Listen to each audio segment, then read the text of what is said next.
This is A Different Perspective with Kevin Randle. Kevin is a retired United States Army Lieutenant Colonel who has studied UFOs for more than 50 years. His military training has provided him with unique insight into military operations and UFO research. Kevin has investigated many of the most mysterious cases and has been consulted for dozens of documentaries and been interviewed on hundreds of radio and television programs about UFOs. Considered to be one of the leading experts on the Roswell UFO crash, Kevin has written more than 25 books about UFOs, including Roswell in the 21st Century and Encounter in the Desert, a re-examination of the Socorro UFO landing. Now here's the host of A Different Perspective, Kevin Randle. And welcome to this edition of A Different Perspective. I'm Kevin Randle. Before I introduce my guest, Robert Sheaffer, I'm going to take a couple of moments here to talk about a couple of things. First of all, when Robert was on the program not all that long ago, and I normally don't have a guest back quite this often, but other things have intervened and it's necessary for Robert and me to talk, I had talked to him about the Levelland UFO case, and I promised him we wouldn't talk about it this time. But there are some things that I wanted to mention that related to things that he'd said. He'd mentioned that 4 of the witnesses had been discredited. And I hadn't heard that before. I asked him where he got the information. He provided me with a link to a website, and I went to it and saw that, yes, that was true, that somebody had said that these witnesses were discredited. Those being Frank Williams, Jose Alvarez, Ronald Martin, and James Long. Looking into this in depth, and there's an article up on my blog, www.kevinrandle.blogspot.com, that relates to this. I was looking first for Frank Williams, and according to the information I could find, the sheriff in Hockley County, which is where Levelland is situated, Ware Clem, had tried to get in touch with Williams after he'd made his initial report in the days before the Air Force showed up to investigate, and he couldn't find Williams. Williams was allegedly from Kermit, Texas, which is not that far from Levelland, but it's in a different county. And Clem talked to his counterpart in that county, and neither of them could find Williams. I don't know if that bodes well for the Williams testimony. It could be that Williams called from Kermit because that's where he was when he had the sighting and he lived somewhere else, or he gave him a fake name because he didn't want to get involved in a UFO sighting but thought the information should be reported.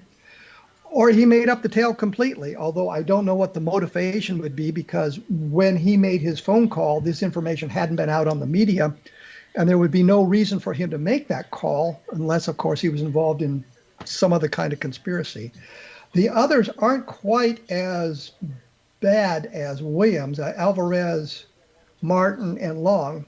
I think Martin lived in actually Waco, Texas, so they made no real effort to get in touch with him. James Long is quoted extensively in a number of newspaper articles that suggest reporters had talked to him, as well as the sheriff. So we have these 4 witnesses, and they're by no means the only witnesses involved. They're part of the witnesses at 13 separate locations that I've been able to identify that talked about this. But I just thought I would mention that the information that Robert had given me led me to the website. The guy who hosted the website said that he hadn't reviewed the information a long time, and I sent him what I had on that, so I don't know if he updated it or not. But I thought it was important to address that again, that we often, as we look at UFO cases, as we study the UFO sightings, that the skeptics can be very helpful in the investigations because they look into it as well. They may come at it from a different perspective, and I use that term advisedly, a different perspective than the rest of us do. But the information is often useful to us. So I thought I would make mention of that before we got started. What inspired this is, I think Robert had sent me an email with a link to a radio broadcast done by Richard Dolan and Kathleen Marden. Kathleen Marden was on the program last year in Roswell. And they had spent an hour attacking the character of Philip Klass. And listening to the program, I thought it was quite unfair given who Kathleen Marden is and who her mentor was, her cohort was, Stan Friedman, I thought it was necessary to kind of clear some of that up. So let me get to Robert now. And as I said before, he is a writer with a lifelong interest in astronomy and questions of life on other planets. And don't we all have those questions? And aren't we all interested in astronomy? He is one of the leading Well, skeptical it just investigators. seems so, doesn't it? It seems they should be, even if they're not. But Yeah, well, there you yeah, go. it's out there. Astronomy is out there. What can we say? Yeah, Well, boy, you got a lot of info there, and it's good to start things off with a bang. Yes, yes, Stanton Friedman, Kathleen Martin, and all, they're claiming, Richard Dolan and Martin are claiming a number of things about Phil Klass that Robert, let me interrupt here because I want to make one thing clear. You and I agree that Philip Klass could be very nasty at times. Oh, absolutely, and he was nasty to me a few times. He was nasty to a lot of people, but on the other hand, sometimes he did really good work. And I would agree with that as well. And I think that a lot of the people in the UFO community have said repeatedly that Phil Klass required them to do in-depth research. They couldn't get away with the kind of surface investigations that had gone on before Philip Klass showed up on the scene because they knew they had to deal with Klass and they had to have all the facts before they had to deal with him. Right. He kind of squeezed me in a number of times, and I objected to an analysis that he did. I said, I thought I didn't think it was this. I thought it was that. He wanted me to lay out exactly and make a diagram of exactly what I was saying and exactly what he was saying. And so, you know, in some cases you really can't say for sure. But, I mean, he was really interested in trying to get to the bottom of things. Now, it's true that sometimes, you know, he would get on an idea that would be a little hard to get him off it, that this business about he started out with, you know, thinking that UFOs were plasma, arising from, you know, high voltage wires and things like this, the plasma hypothesis. And while there seemed to be some evidence to support that, but on the whole, it really doesn't make a lot of sense. And you can't demonstrate that such plasmas, you know, can exist and persist in the air for more than a tiny fraction of a second, if even that. But for example, he was convinced that the Lucci photos, you know, the classic photos from Pennsylvania in 1965, I think, of the ones on the cover of Incident at Exeter, the photo, or is it I think that's the one that's on that, or was it the other one, the Betty Hill book? I don't remember, but you know, it's on the cover there. Everybody has seen. Looks like you know, big glowing round thing, but without, you know, oval thing without much detail. He was convinced that this was a real plasma UFO, and then I did some experiments with cameras and replications following the suggestion from the Condon report of that this was basically, you know, like a plate on somebody's hand. And I suggested a way to do it. I changed that a little bit, found a better match, and showed it to Phil. And he changed his mind on it. He agreed with me that this was a photo hoax, not a plasma UFO. And years later, one of the brothers did confess that, oh yeah, we faked that. So yeah, I think that's important. That's important to point out that the skeptics said it was faked. It was faked this way, and later on they discovered, because of the brothers saying, yes, that's how we did it. So yeah, well, I'm not sure if that's the reason. I think somebody from UFOs went back and interviewed one of the brothers, James, or one of the others, Lucci, and he admitted, oh yeah, we faked it. But it looks like a plate being held over a flashlight, and there's really not much light. Yeah, exactly. Yeah, you just shine a light on it, but you keep the hand in the shadow, so the hand is not illuminated. You can see the dark shadow of the hand on there, but not the, you know, you can't. But there's no detail in it. But I think the point here is, so what inspired this conversation that we're sort of leading into here is Dolan and Martin spent an hour on his radio program kind of trashing Philip Klass and saying things that weren't true. For example, they said that he had attended the University of Iowa. And as a alumni of the University of Iowa, maybe I should alumnus of the University of Iowa, I was outraged by this because Philip Klass did not go to the University of Iowa. He went to Iowa State. That's right. a wholly different University. But Yeah. that's kind of the East Coast attitude. We all lump together here in the Midwest. Yeah, well, it's Iowa somewhere, one of them Iowa places. Yeah, and Iowa State, University of Iowa, who the hell cares what the difference is? Yeah, right. I mean, but that's really kind of a minor mistake, and I can understand how that can be Yeah. made because of the way things are in the world. But what are some of the other things that they were saying that kind of got your attention? Well, it was this preposterous thing that he met this guy from the Russian embassy, which is true. And in fact, I knew this. I think I met that guy once. Klass was hanging around with him, and I think they were each trying to gain a few little tidbits of information from the other. Because you remember, Klass worked for Aviation Week in Space Technology, so he spent his whole work week doing things, talking to important people in Washington, talking to congressmen and secretaries of defense, and people in charge of important Let me weapons interrupt. Let me interrupt because I think it's important for the audience to understand that what they were alleging is that Klass was some sort of a Russian dupe. He was working for the Soviets. Yes, that's right. Well, in fact, they were more specific than that. Dolan and Martin were alleging that Klass was having a gay relationship with this guy, and thus was being blackmailed into providing information to the Russians. That is their preposterous allegation. I knew Klass well. He was not gay. I mean, I knew some other people who were gay at that time, but he was not one of them. And in fact, he was rather a ladies' man. He was going with this one, a French woman. I think her name was Monique or something, or Monica, and for a period of like several years there. And I met her a couple of times, and Klass had essentially what was a bachelor apartment in the Harbor Square Apartments there in Southwest DC. It was a studio apartment, but it's one of these where you would go up the stair almost like a lighthouse stairway up to the second level, and you would then see. I mean, it was open. It was not a full. It was just like a bedroom raised up above the living room, and then you could still look out and see the Washington Monument and all the sights of Washington. So I mean, it was a very, very impressive setup he had there. And in fact, when he'd go to UFO conferences, if there was any good-looking young lady who appeared to be by herself at a UFO conference, and Klass would be talking to her very soon. So Philip Klass was friends with this Soviet, and yes. The allegation is that a diplomatic person, yes.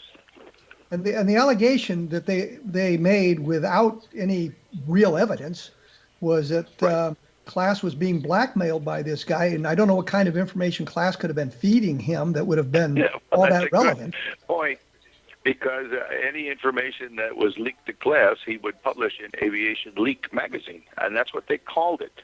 I mean, as fondly it was known, Aviation Week in Space Technology was widely known as Aviation Leak because they were the first to provide information about things like the stealth bombers and so on.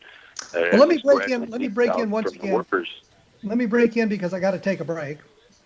And we'll continue with our discussion of Philip Klass. We'll get into the Stan Friedman aspect of it as well, because I think it's important to contrast these two personalities, because basically they were the same personality. And the way they operate. But we'll be back. We'll be back momentarily. I wanted to thank those of you who have purchased Best of Project Blue Book. I really appreciate that. And I've noticed that a number of you have been actually giving some kind of a rating to it on Amazon and that sort of thing. And those things always help because people look at those ratings, and if you can write a review, that also helps. Good, bad, or indifferent. The reviews do help us spread the word in that. And I also wanted you to make sure you look at the book Encounter in the Desert, which is Delaney Zamora sighting, and Roswell in the 21st Century, which I think will surprise some people with my attitude. I will be back right after this with Robert Sheaffer, so please stick around.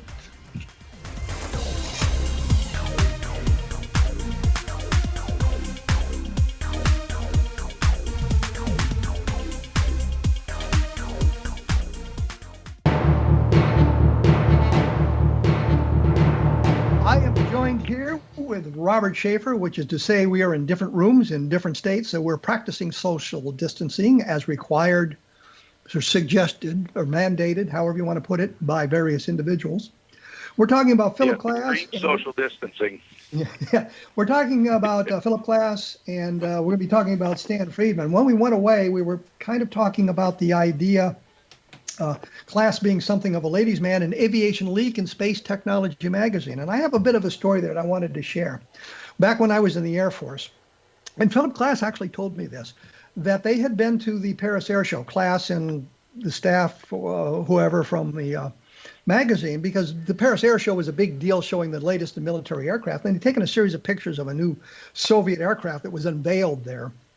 And they gave they gave the pictures, they gave the original pictures to the Air Force. They kept copies for themselves, but they gave the original film to the Air Force, and they inadvertently left out one of the pictures. And Klass told me that they had called and asked for a copy of the picture, and the Air Force said, we can't give it to you, it's classified. So that gives you an idea of something about that. It was kind of silly. We gave you the pictures. We didn't copy one of them. Now you won't give us a copy back. But that kind of also explains what was going on with aviation. And we in the Air Force called it aviation leak and space technology as well. So we have this idea that Philip Klass is leaking information to the Soviets with absolutely no evidence whatsoever. And Yes. didn't you say at one point that you'd actually looked at the FBI file on Philip Klass and all that information was in the FBI file? Yes, it's online. The link is available. I wrote on my blog, Bad UFOs, a month or two back about this Richard Dolan thing. Just look for, Dolan or Klass. Search for that on my blog, and you'll find the story that talks about this, Martin and Dolan that we're talking about here. And it has the link in there to the FBI files.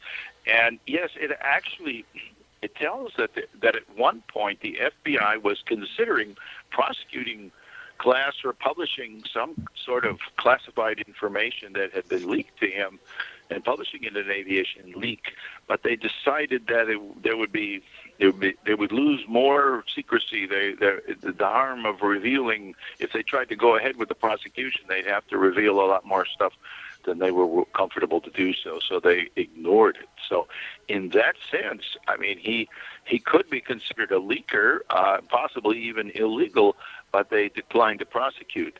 And I think such things are not really that uncommon when dealing with aviation leak. He would be talking to all the technical people, because Klass was an engineer, electrical engineer, and he was quite well versed, in knowing his profession of electronics, and especially the new electronics. He specialized in that and what was going on. As far as, the new electronic systems, aviation electronics, shortened to avionics. And they say that Klass apparently made up the word avionics, or, was the first to use it in print. So, and he would be talking to the guys from all these different, contractors, and then get a lot of information. And then he would leak some of it, I guess, or print some of it, let's say. I know one of the things that they had said, Dolan and Martin had said, was that he had a very superficial knowledge of the UFO field. Didn't know a lot about it. And in my dealings with him, it seemed to me that his knowledge of the UFO field was encyclopedic. I mean, he knew an awful lot of stuff. Absolutely. You and I can discuss UFOs, and I can mention a case, and you know exactly what I'm talking about, where those of the general public aren't as immersed in the subject as we are, and we might have to explain to them where it is. But you could say something like that to Philip Klass, and he would be well aware of the case you're talking about and could provide you with information about the case, some of it not necessarily overly accurate, but he could provide you the information. And when I say that, and it's something that's been repeated in many, many books, including Jerry Clark's massive encyclopedia, in the Socorro case, he said that the land where the UFO supposedly landed had been owned by the mayor of Socorro, who would have been Zamora's boss. And everybody repeated that as being factual until I think it was Paul Hardin, who actually lives in Socorro, did some research on it, title research on it, and discovered the land actually belonged to an estate and the mayor had nothing to do with it. But Klass had made that Really, I wonder where he assumption. got that from. I mean, I heard him say that, but I don't know. I assumed that he had checked it out, and perhaps not. And Or that's maybe the he thing. got it from a source that wasn't reliable. That's the Probably thing somebody about told him UFO. that. That's the thing about UFO research. We assume people have checked things out, and then later on we learn that they haven't. And the best example I can think of is Robert Willingham, who's this guy that claimed to be an Air Force colonel, and everybody believed his story about the Del Rio UFO crash because he was an Air Force colonel, and nobody had vetted him. And I found out he spent 13 months in the military, and he was discharged as a low-ranking enlisted soldier. He hadn't been in the Air Force. His whole association with the Air Force was through the Civil Air Patrol. And his story just completely collapsed. But everybody thought somebody else had checked it out. And I think that's the deal with Philip's discussion of who owned the land and the idea that they were trying to... I don't know where we got that from. I do have some files from Klass, but I'm not sure they would go how much of that carries, back to Socorro. Because it occurred in '64, and I don't know when Klass was writing this. Was it, immediately afterwards or years afterwards? I might be able to find out something about that just by digging in my files, but I don't recall him saying where he got that information. Probably somebody told him this, and he assumed that it was correct. And we can look at his book, and he mentions it there. And the real point is, Jerry Clark picked it up, and Jerry is usually very, very careful in his research and something like that. And I really can't fault Jerry, because I think I'd put in the same thing at some point as well, that the land had been owned by the mayor, and he envisioned some kind of a landmark, some kind of a reason for people, a tourist attraction. That eventually developed in Roswell. Yeah, I know, in a big way. Yes. A real big way. But the thing that struck me about the discussion as I was listening to it with Martin and Dolan was everything that they were saying about Philip Klass, the way he operated, the way he treated some people, the way he attacked some people, was exactly the same thing that Stan Friedman had done repeatedly. And I was a target of much of I think Stan Friedman's assault. They were twins who were separated at birth, Klass and Friedman. They were just on opposite sides of the fence. Jerry Clark, I think, said at one time that they shared a personality. They were the same personality. I think there's a lot of truth in that. So I guess what we're saying here is that if you're going to point a finger at Phil Klass for this sort of thing, you have to point the finger also at Stan Friedman. Yeah, well, I think Friedman might be a little worse, but because he was. People could argue about that. I was going to say because he was a true believer, or just because he happened to be nastier. Well, it's hard to. Yeah, if we're talking just about nastiness, then I agree they were probably about the same. If we're talking about like inaccuracies, I think Friedman would win on that. But yeah, as far as nastiness, no, I agree. They are cut from the same mold. So, and the funny thing was, they more or less could get along. If you ever saw them together or heard them talk on the phone together, they're not angry with each other or anything. And it's just, well, all right, what time are we going to do this or whatever, But they more or less got along. I thought it was interesting that in my relations with Philip Klass, and the last time I saw him was in, I think, St. Louis in 2000 at the MUFON convention there, and he was, I guess, fragile. Yeah. But he asked me for help to get to his hotel room, and I was glad to do it. But in all my contacts with him, he was always very cordial to me.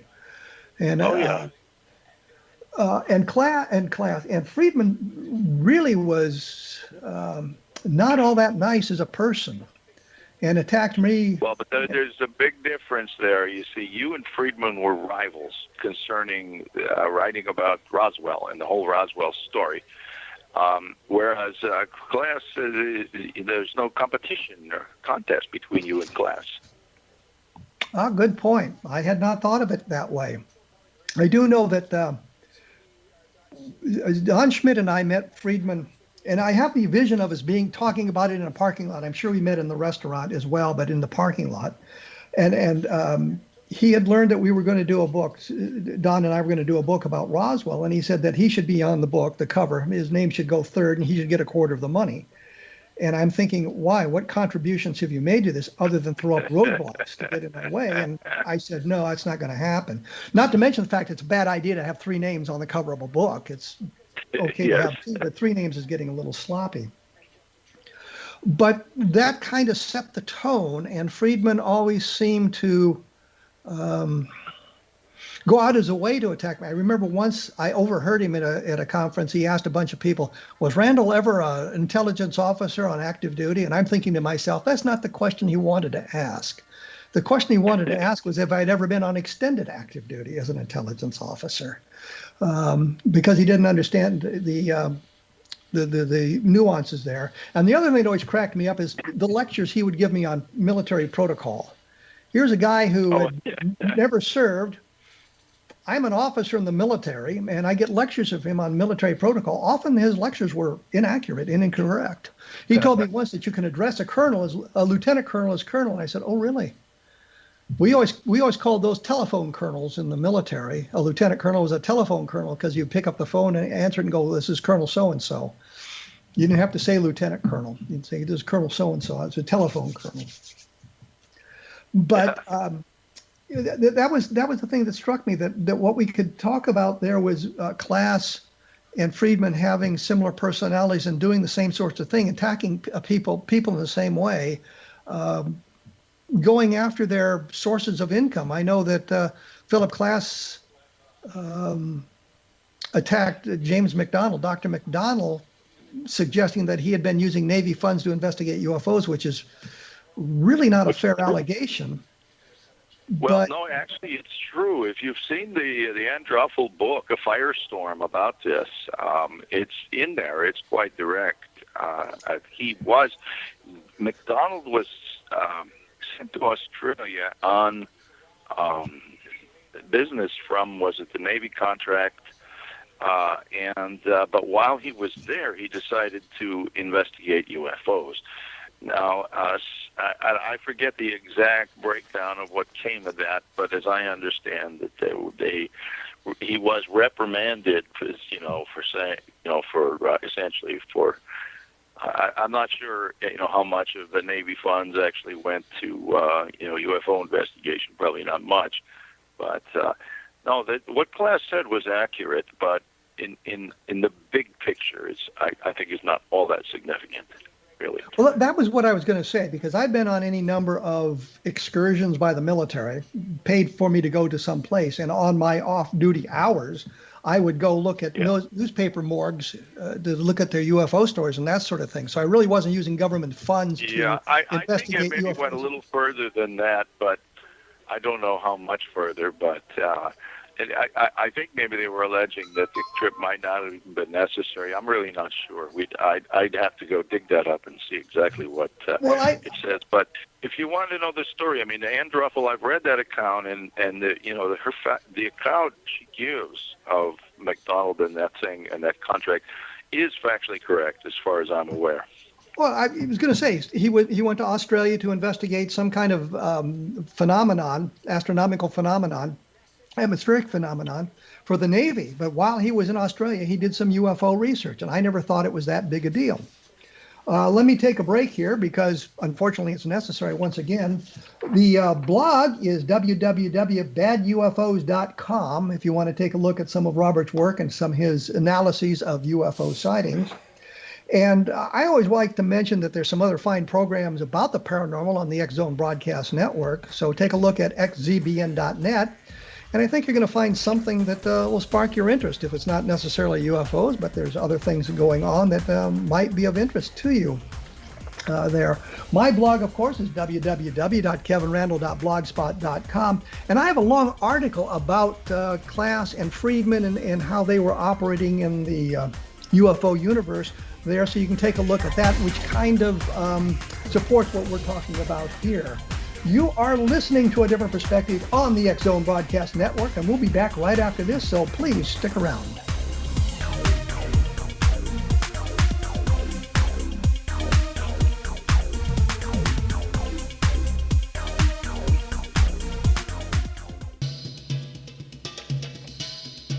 We are back with Robert Sheaffer talking about UFOs in sort of tangentially, and talking about Philip Klass and Stan Friedman and their investigations into UFOs and that sort of thing. We've been talking about James McDonnell and his activities with the Navy and his investigation of UFOs.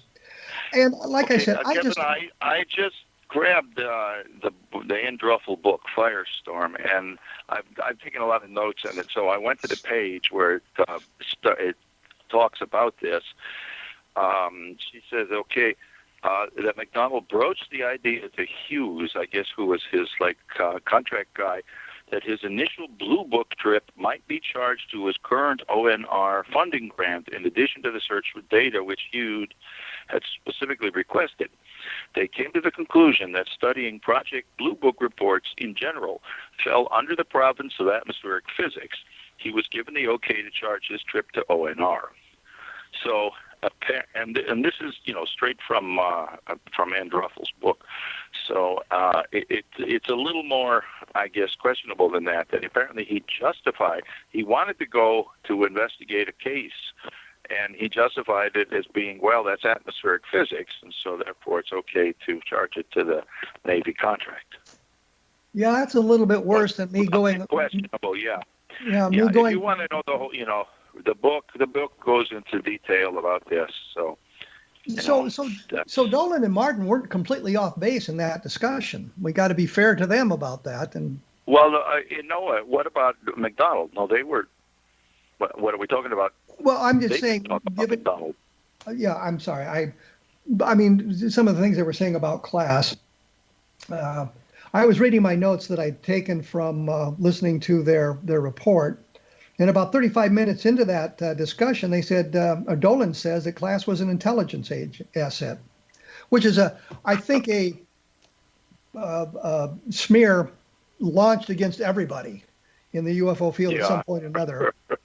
And I've been accused of being. Well, they haven't launched it against me because I never had any background in the military. But I suppose if I did, I'd be an intelligence officer too.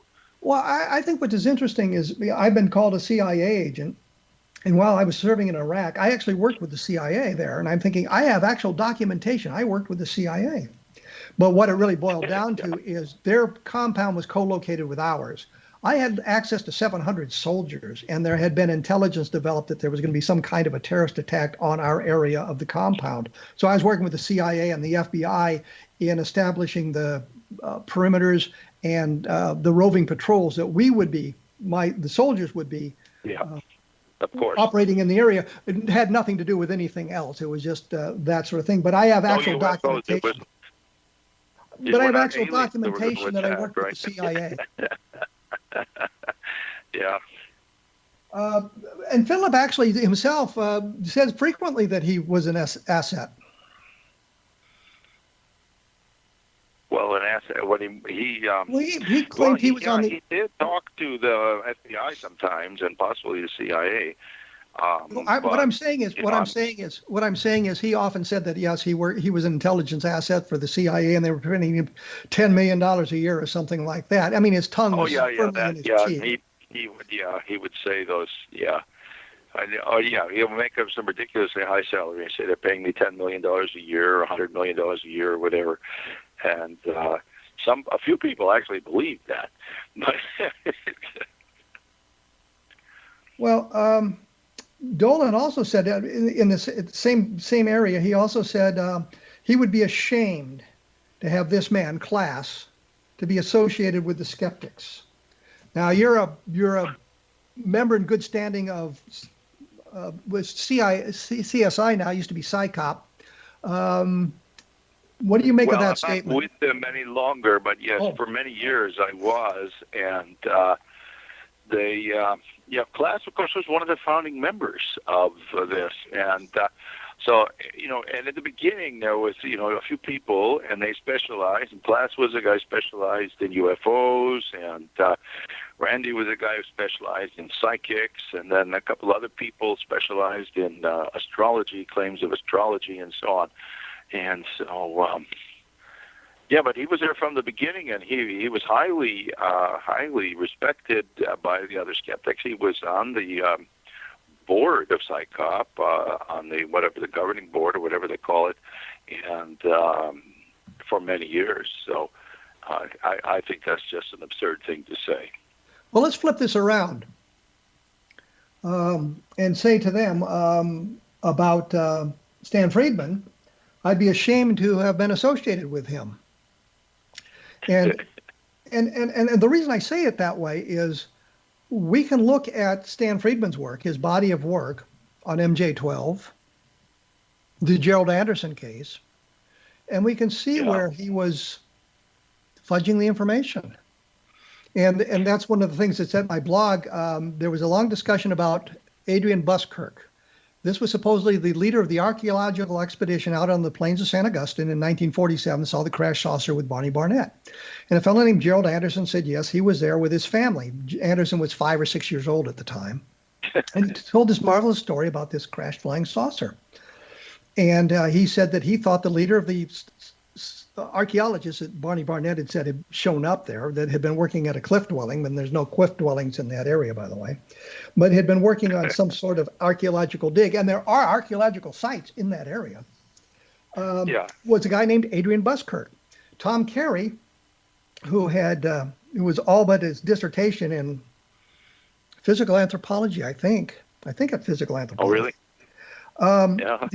Decided to research that, and came up with a guy named Winford Buskirk. He has almost a degree. Tom Carey has almost a PhD in physical anthropology, and he thought that mummy in the museum was an alien. Well, I really didn't want to go there, but yeah, he did, and to divert the conversation at this point. I was trying to figure out when I learned about this thing, they hadn't shown me the pictures or anything, but I was trying to figure out what this was. And I went back through the science fiction films of the time to see if there was anything in the science fiction films that looked like that. And of course there weren't, because the science fiction films of the time didn't have really good special effects, and the aliens all looked human and that sort of thing. Yeah. But I said to Tom in December, before they had the big reveal, I think it was, could this have been a mummy? This was the only thing I could think of. It was a mummy, because I've seen mummies that were very, very odd. And he said, no, it's not a mummy. They'd looked at 500 different mummies, and it wasn't one of them. And I'm thinking, you're not looking at a specific mummy. You're looking at the characteristics, for God's sakes. Let's get alert. But yes, he was all but his dissertation. He should be professionally qualified to recognize Native American remains, you would think. But he was the last guy to recognize it. No, I think he was next to the last guy, but he was one of the last guy. Yeah. but the point was, Tom took on the search for Adrian Buskirk, and he said almost the second card he put his hand on in the card catalog, which shows you how long ago the research was done. Card catalogs, do they still have those in libraries? Yeah. I remember those. He said that he'd come up with a book called The Western Apache by a guy named Winford Buskirk. And so he wrote for information about that, and got a copy of the dust jacket, so he had a picture of Buskirk. Anderson had created a identikit sketch of Buskirk. And when Tom looked at the Buskirk identikit sketch and the photograph of Buskirk, says same guy, absolutely same guy. Other people who saw the sketch said it's Winford Buskirk. So now we've got a guy who is clearly an anthropologist. Buskirk got his PhD in anthropology. Clearly an anthropologist. Clearly could have been in the area. But in talking to Buskirk, he says, no, it wasn't me. I was in western Arizona with the Apaches doing my PhD dissertation. I didn't get into New Mexico. And we're thinking, well, how could Anderson know about this rather obscure anthropologist? And we discovered that Buskirk had lived in Albuquerque, as had Anderson. And we discovered that Anderson had gone to the Albuquerque High School, and Buskirk taught a course in anthropology at the high school. So we had put him in the same high school. We actually put him in the same room with Buskirk, and Stan was just outraged by this and said, no, we didn't know it, and came up with all this information that proved that Anderson wasn't there. The point of this story is Buskirk had sent me the name of 3 people who worked at the Albuquerque High School because he'd asked them about Anderson's studies at the high school, what courses he had taken, and discovered he'd taken the anthropology course. And the only person that taught anthropology at that high school was Buskirk. Ergo, he had to take the course from Buskirk. I got a letter from Buskirk sometime later, and I only just recently found it again and was astonished at my overlooking this. And they had said, Buskirk had said that that he had provided the information had gotten to Friedman, and Friedman had called the people and gotten the same information I had. But, but he didn't want to admit it. Yeah, Friedman was no, he didn't take the anthropology course, he took French. He's got a transcript showing he took the French course. Friedman knew the truth, and he covered it up, because Anderson was an important part to his story of the crash on the plains of San Augustine and tying Barney Barnett into this whole thing. That's the whole point of this long, involved dissertation on my part, that Friedman actually knew the truth, and he worked very hard to conceal that, calling me all sorts of names and diverting the conversations in all sorts of different directions.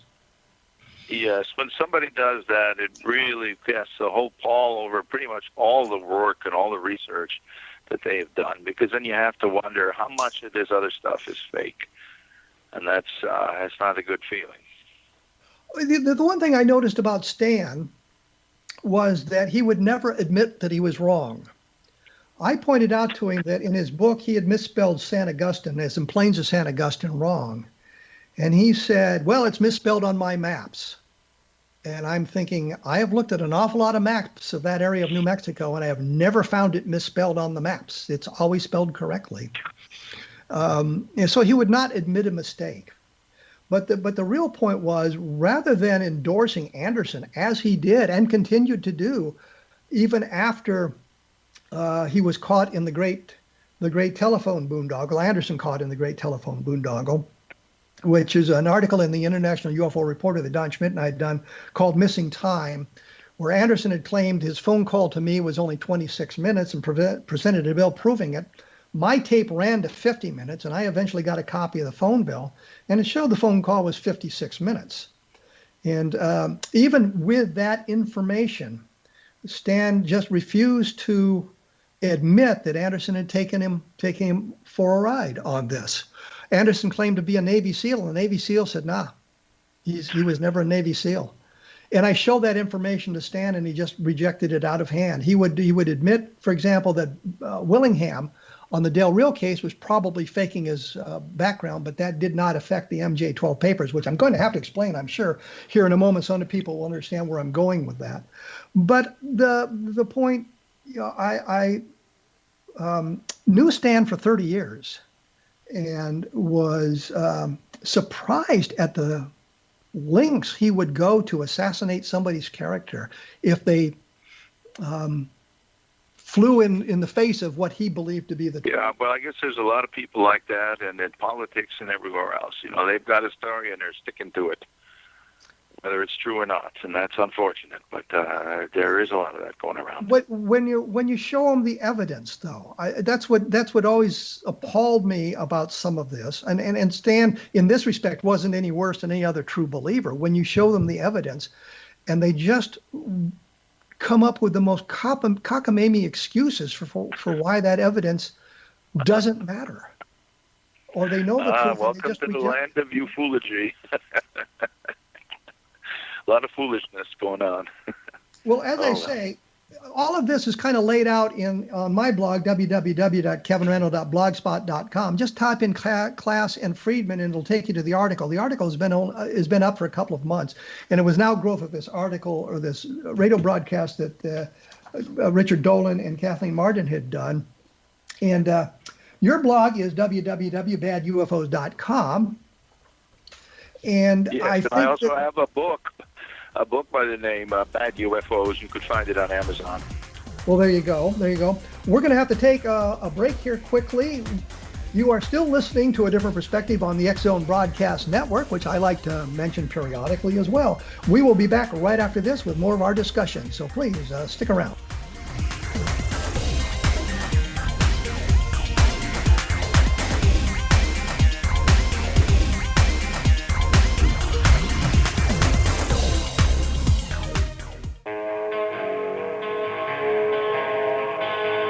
Once again, I am here with Robert Sheaffer. We're talking about Stan Friedman. We're talking about Philip Klass. And I should point out, I had wanted to interview Stan Friedman when we were going to be in Roswell last year. My plan was to go to Roswell, have the microphone sitting there, talk to Stan, talk to Don Schmidt, talk to Kathleen Martin, talk to other people about what they were doing, what was going on in Roswell and that sort of thing. And I wanted to interview Stan as well and bring some of these issues up with him. Unfortunately, he passed away before I had that opportunity. I wanted to mention that I did have plans to do that. One of the things that Martin said that I found a little bit outrageous was Stan Friedman is a true scientist and Klass is a writer and a spy. I thought that was a tad bit outrageous because Philip Klass was an electrical engineer. Yes, he was an electrical engineer. And, as far as Stan Friedman being a scientist, I wrote something on one of those blogs about, well, Friedman hasn't worked in his nuclear physics field for 50 years. And he replied, that's not true. And he provided some information. So I went back and corrected what I had written. I said, Stan Friedman hasn't worked as a nuclear physicist in 40 years. I'm sorry for the inaccurate information.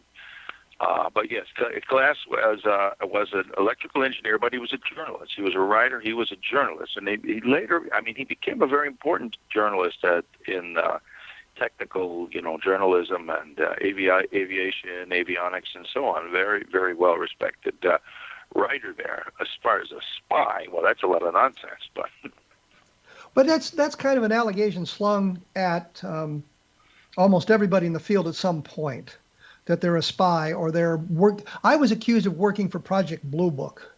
While Blue Book was being closed down in the late 1960s, I was actually serving in the United States Army and I was in Vietnam. I had nothing to do with Blue Book, for those of you who are interested in that sort of thing. But I think the point simply is, we sling these allegations at people unfairly, and that was what kind of got me off on this tangent here of looking at the careers of Philip Klass and Stan Friedman. And people have said to me it wasn't fair for me to put up that piece on my blog because Stan isn't here to defend himself. And I'm thinking then it wasn't fair for Dolan and Martin to attack Philip Klass because Philip Klass isn't there to defend himself. Yes.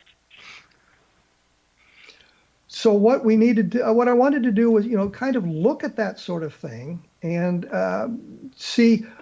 I can point to places where Philip Klass made mistakes in his investigations, and I think of the Coyne helicopter case. And I don't know if Philip never came to me about that because what he needed was a helicopter pilot to talk about what goes on in the cockpit of the helicopters. And he said in his book about that, he said, well, he talked to a guy who had some time in a helicopter. He doesn't explain who he was, what kind of time he had, what kind of expertise, how he got his training. The difference is I had the same training as Coyne did in the helicopter, and Jesse, who was his co-pilot, had in the helicopter. We were all Army helicopter pilots. We went through the same flight schools. We got the same instruction. And so when Philip said the same kind. Yes, Huey helicopters. Did you fly the same kind of helicopters as he did? Absolutely. Yep. I flew. I was qualified in all models of the Huey helicopter. I was qualified in the A, B, C, D, and H models of the helicopter. I flew the same kind of helicopters. I understood how those helicopters worked. So when the object appeared and seemed to lift the helicopter, Philip had analyzed that and suggested that what had happened is they were getting too close to the ground, and Jesse had reached down and pulled up the collective without notifying Cohn, the aircraft commander, and that was how they began that ascent that Cohn couldn't explain. And I would have told Philip Klass that's not what have happened in the helicopter because we were all trained in the same way. If you saw a circumstance in which the aircraft would be in danger, then as the co-pilot, if you were not flying the aircraft, you were certainly authorized to take over the controls. But what you would say is, I've got it. And the other guy, not knowing what was going on, would release the controls to you to him and say, "You've got it." So there was always a transfer of the power in the helicopters. You wouldn't both be on the controls at the same time, fighting each other on the controls. And so Klass's explanation of how that climb transpired with Jesse pulling up on the collective simply wouldn't have happened, because we were all so ingrained in that. And you can say, well, it was an extreme circumstance. They were excited about what was going on. I've been in a combat environment. It's a much more exciting environment than a UFO in front of your helicopter. We followed those procedures even in a combat arena. And so Philip would make these analyses that were inaccurate. I'm sure he truly believed this, and he truly talked to the helicopter pilot about it. He would talk to somebody, and I guess he would assume that who he talked to was qualified to discuss this, and perhaps in some cases that's not true. But Kevin, so what is your analysis of what the helicopter did? Do you think that the object somehow lifted the helicopter, or do you think something else happened? I have no idea what happened to him. I just know that the analysis that Klass presented in that circumstance, that they were getting close to the ground and Jesse pulled up on the collective, is untrue. I also look at the other aspects of it. Philip left out of his analysis of the Cohen case is the crew chief of the door gunner, not the door gunner, the flight engineer. In Vietnam, you had a crew chief and a door gunner. They both flew in the door gunner positions, and they both had the job of door gunners. But they were looking out the other out opposite sides of the aircraft, and one of them saw the object on the left side of the aircraft. It flew down and then turned behind the aircraft and came up from the other side, which rules out the meteor explanation. And I think Philip didn't understand that there was no green tint on the windshield of the helicopter. There's what we call the greenhouses. There are these two squares above the pilot's seats that were made out of green plexiglass. But the windshield itself didn't have any strip. The old automobiles used to have this green tint at the top of the windshields to shade your eyes from the sun and that sort of thing. Helicopters didn't have that. So some of the terminology that Klass was using wasn't quite accurate. And I'm sure he talked to a helicopter pilot, but he really needed to talk to an Army helicopter pilot, because we would have had the very same training. And so I could say to him, Philip, that's not right. That would not have happened. Well, how do you know? Because that's how we were trained. And we were so well trained. And I remember thinking about this. I had an engine failure at 2,000 feet. Engine quit. Nothing to do. You're going down. And after the engine quit, I'm mentally going through the process of what we need to do in the event of an engine failure to enter auto rotations. And as I thought about the process, I'd already done it.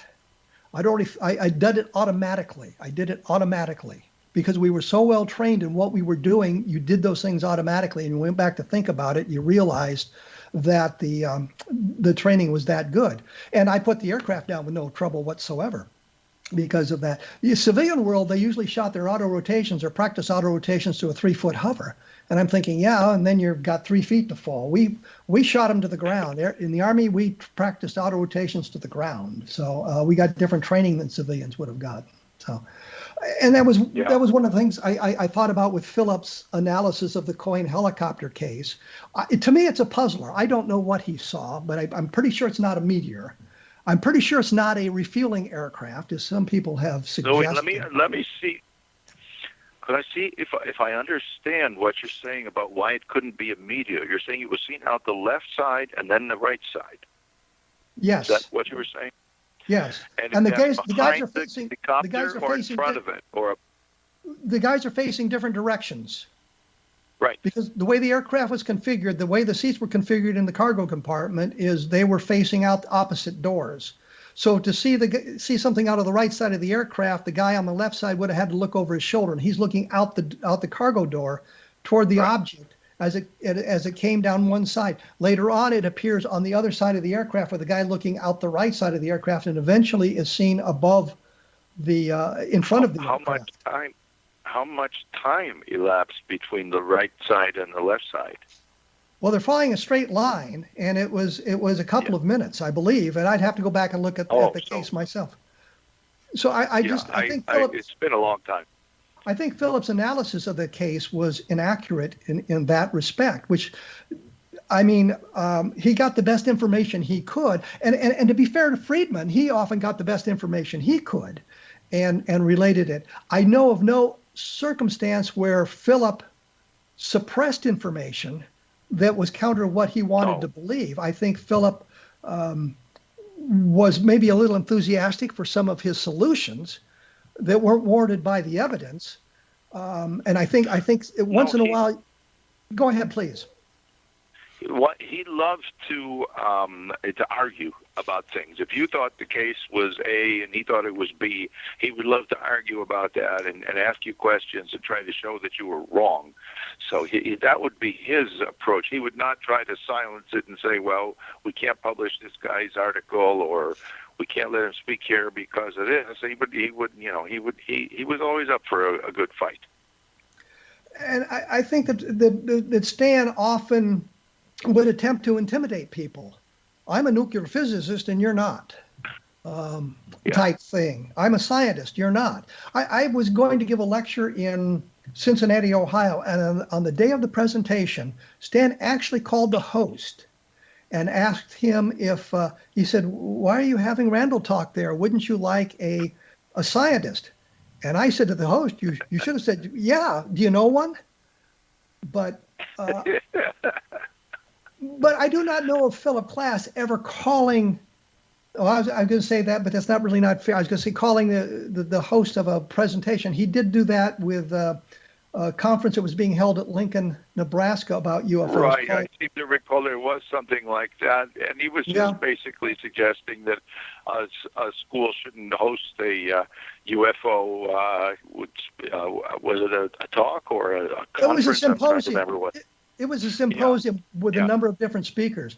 I would think that if a college, a university is hosting that kind of symposium, that they would want speakers on all sides of the coin.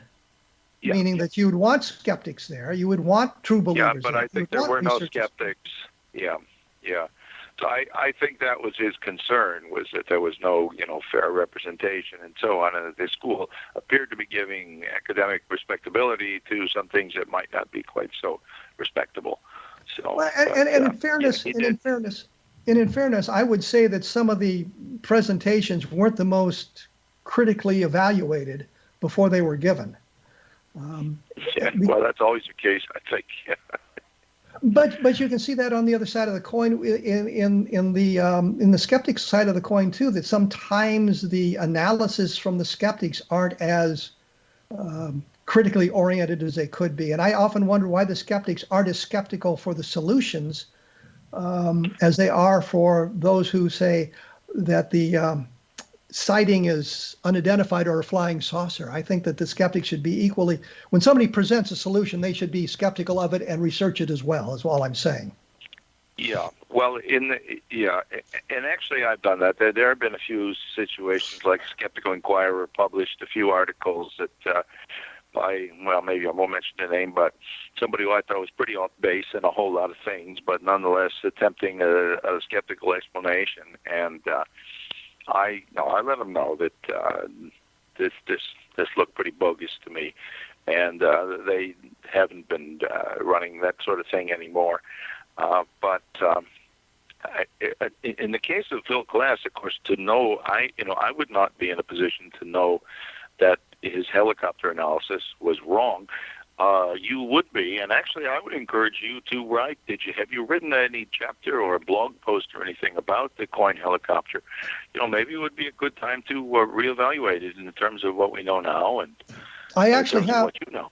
I actually have done that. I've published it in a book, and I forget which one I published it in, and I put information up on the blog about it. Robert, we're out of time for this session. I'd like to thank you for your contribution in a discussion of Phil Klass and Stan Friedman and some of the issues in the UFO field. Your blog my pleasure. Your blog is www.badufos.com. The book is cleverly called Bad UFOs as well. You can find it at Amazon. My blog is www.kevinrandle.blogspot.com, and the books are Encounter in the Desert about the Socorro landing, Roswell in the 21st Century, which is a somewhat skeptical look at the Roswell case, but not a completely debunking of it.